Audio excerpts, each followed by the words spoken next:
we come back together again this Sunday morning, we continue in a series I'm calling Unfiltered, where we're learning to seek God with the honesty of the Psalms, because the Bible encourages us to come to God with honesty, with the full range of feelings and emotions and thoughts that are available to us. As we come to Psalm 62 today, it raises the question, who can I trust?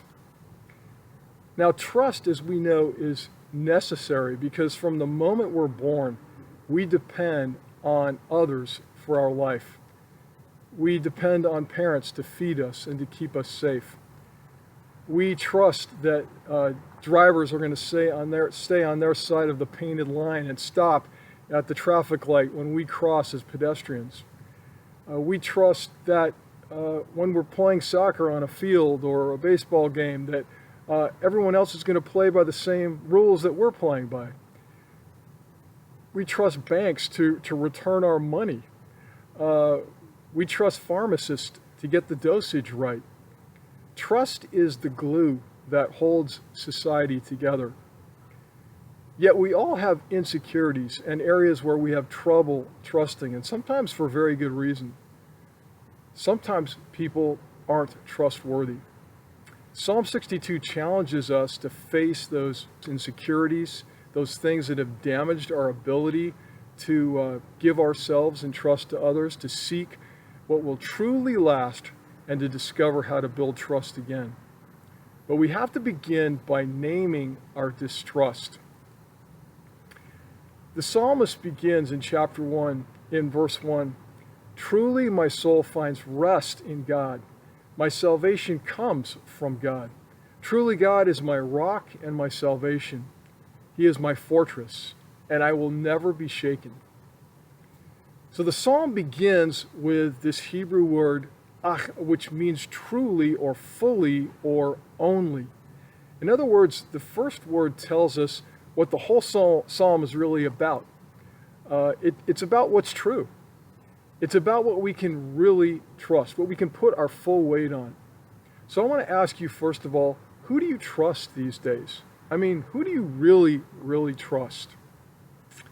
In a 2019 Pew Research poll, the percentage of people who had little or no trust in elected officials was at 63%. Those who had no trust in business leaders, 50%. Those who had no trust in the news media, 52%. Those who had no trust in religious leaders, 38%.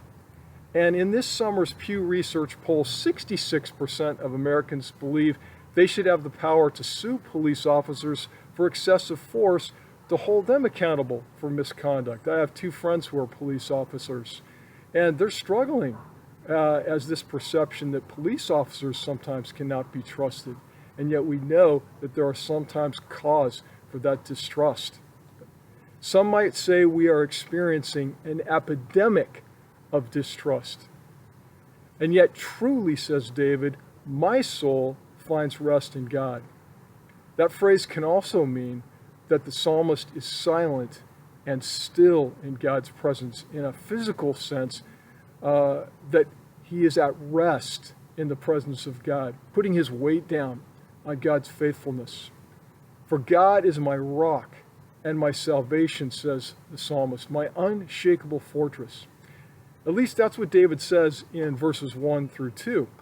Because in verse 3, things shift again as the psalmist looks around at those who are attacking him and destroying his trust. He goes on in verse 3, "How long will you assault me? Would all of you throw me down, this leaning wall, this tottering fence?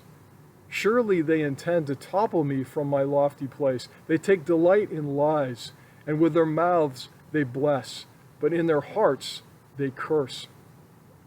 Now the psalmist doesn't sound very trusting anymore, does he? Not very still, not very composed. In fact, the psalmist sounds agitated and worried and insecure. Can you relate to that? Even trusting God in times like these can be difficult for many. Time magazine once did a story on Mother Teresa where it exposed the fact that she had periods of doubt and struggled at times with her faith. And it told the story as though it was headline news to the Christian world. But you know, every authentic Christian, every follower of Jesus knows that they have had periods of doubt or experienced the crisis of belief. The man who brought his daughter to Jesus to be healed said, "I believe, help my unbelief." So authentic Christians will at times experience the dark night, and at other times the palpable presence of the Savior. Because we are amphibians, as C.S. Lewis once pointed out, spirit and flesh. We're inhabiting time and eternity. And so this is inevitable. And so we applaud the honesty of the Psalms for revealing this conflicted experience that we all have at some time or another. We can all be inspired by the psalmist's commitment to pursue that which truly lasts and that is worthy of our trust, even as he recognizes that there are things around him that are not. And that brings us to verses 5 through 10, where we are challenged to trust in what will last. Notice that the psalm now repeats the affirmations of the first stanza. Yes, my soul, find rest in God. He's kind of talking to his own soul. My hope comes from the Lord. Truly, God is my rock and my salvation, my fortress. I will not be shaken. So trust in God, verse 8, at all times, you people. But then in verses 9 through 10, the psalmist contrasts this trusting in the unshakable God and trusting in things that last with something else. Surely the lowborn are but a breath, the highborn are but a lie. If weighed on a balance, they are nothing. Together they are only a breath. Verse 10, do not trust in extortion or put vain hope in stolen goods. Though your riches increase, do not set your heart on them. The psalmist sounds something like the writer of Ecclesiastes, who expounds on the transitory nature of things. It could be Solomon that was writing this, who tried to find happiness in money and power and fame, and who built great monuments, and in his own words had the delights of the flesh, but still he wasn't satisfied. Just read Ecclesiastes Chapter 2. And Ecclesiastes concludes, after a lifetime of research, that all is havel. It's a Hebrew word that literally means smoke or vapor or breath. Havel is the same word used here in the psalm when we read that whether lowborn or highborn, whether poor or rich, if weighed on a balance, it all amounts to havel, to nothing. Now, the psalmist isn't saying that we shouldn't care about helping the poor or be challenged as wealthy Christians to be generous and compassionate. His point is that material things don't last. These things are transitory.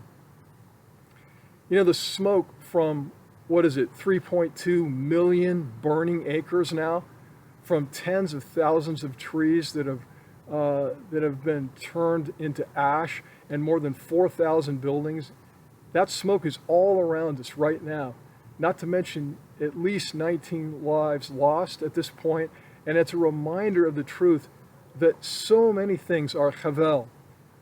The psalmist is not saying that this material existence is meaningless or without purpose, but havel, that it is fleeting, that it's temporary.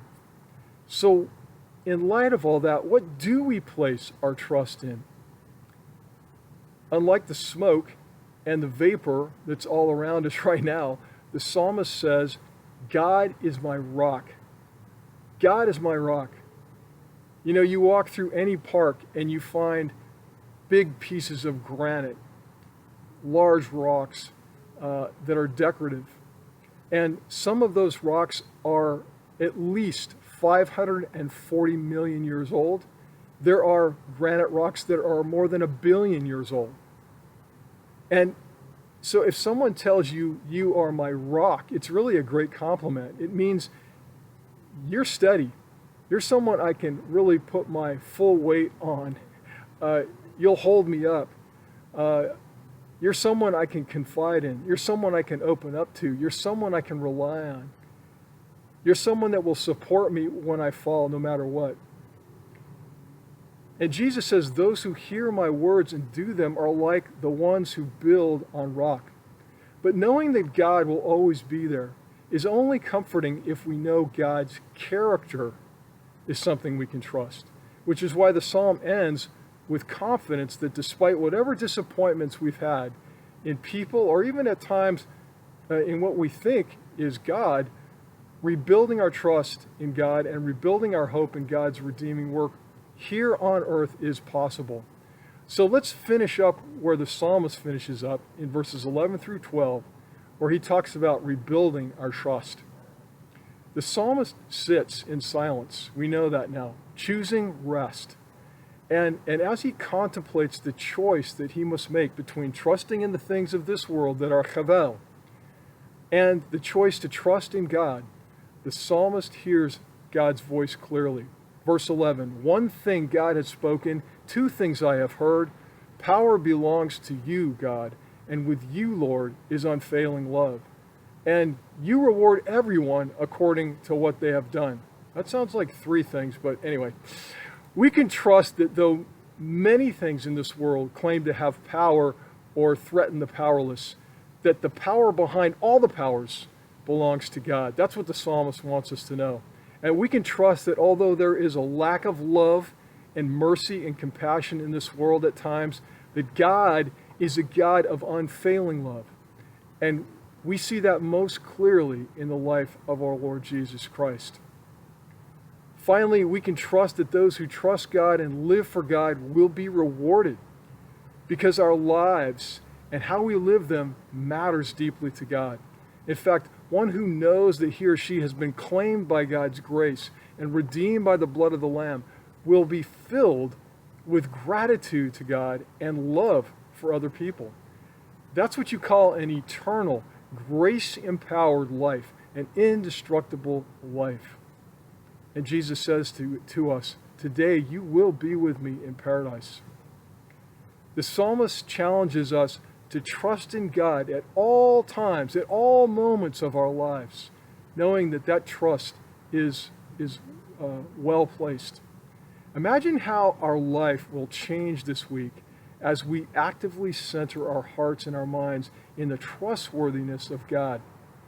Imagine how that prayerful mindset will not only bring us peace, that is peace to our hearts, but actually make us more like Jesus, people who can be trusted at all times. Because it's not just about trusting in God at all times, it's about also being trustworthy at all times in the power of the Spirit. Now, I mentioned earlier that we're experiencing an epidemic of distrust, including distrust in the clergy. I'm very aware of that fact. When I went to get some physical therapy on Tuesday, the guy who was helping me asked me what I did for a living, and I told him, well, I'm a Presbyterian minister, and he told me that he was raised in the Catholic Church, but he confided in me honestly that he was not a believer anymore. And he was very polite, but he said that he kind of got tired of the church, and it really didn't seem relevant. But I think there was more to it than that. As we spoke, I was able to connect with him in other ways. And we discovered that we had some common convictions about how people should be treated. And he's a Latino man, and he confided that he has been very, very discouraged of late. And as we spoke, I shared how much I appreciate his culture and his people. And I was happy to say that one of the things that I love about Jesus is that he called all peoples and nations to be part of God's family, and that this should influence the way we treat one another, regardless of politics, with respect, with honor, that we treat one another justly. And I was able to show empathy and compassion for him and consideration to him as a person and respect. And I think I began to win his trust because of that even more. And our conversation is just beginning, but I'm excited to see where it might continue in the future. And you know, it was simply based on mutual respect and a greater sense of trust between us. I think I was able to bring Jesus a little closer to him again. This week, I want to encourage you to begin each day trusting God to use you in your neighborhood or wherever God sends you, revealing to others the trustworthiness and the loving kindness and the gracious power of God in Jesus Christ that you've come to know. I want to ask you if you would do this. Would you say this prayer with me? Oh God, I trust you to work in my life at all times, for power and unfailing love are yours. Let's say that again. Oh God, I trust you to work in my life at all times, for power and unfailing love are yours. I want to challenge you to say that prayer every morning this week and every evening before you go to bed, and to keep a journal and a record of how God is at work in your life through you, showing His trustworthiness and showing to others through your own life the trustworthiness of God as well. Let's ponder that as we spend the next few moments in prayer.